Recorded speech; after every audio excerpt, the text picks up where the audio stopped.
السلام علیکم دوستو، امید ہے کہ آپ حضرات خیر و عافیت سے ہوں گے۔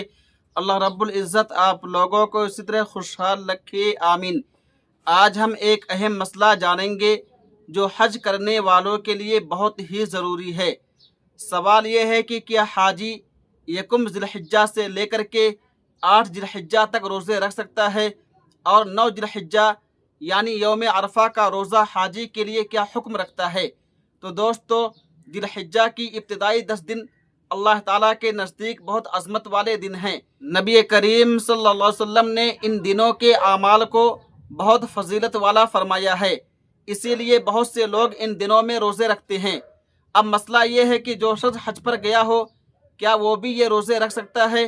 تو یاد رکھیے، حاجی کے لیے یکم ذی الحجہ سے 8 ذی الحجہ تک روزے رکھنا بالکل جائز اور درست ہے۔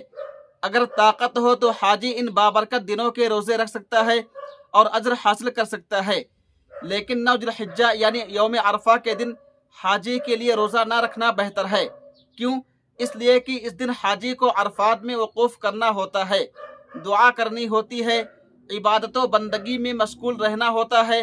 اگر روزے کی وجہ سے کمزوری آ جائے تو حج کے اہم اعمال میں دشواری ہو سکتی ہے۔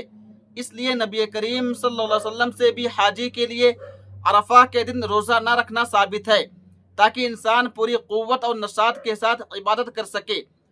اگر کوئی حاجی اتنا طاقتور ہو کہ روزہ رکھنے کے باوجود اسے کمزوری نہ ہو، وقوف عرفہ اور مناسک حج میں کوئی خلل نہ آئے، تو پھر اس کے لیے 9 ذی الحجہ کا روزہ رکھنے کی بھی اجازت ہے۔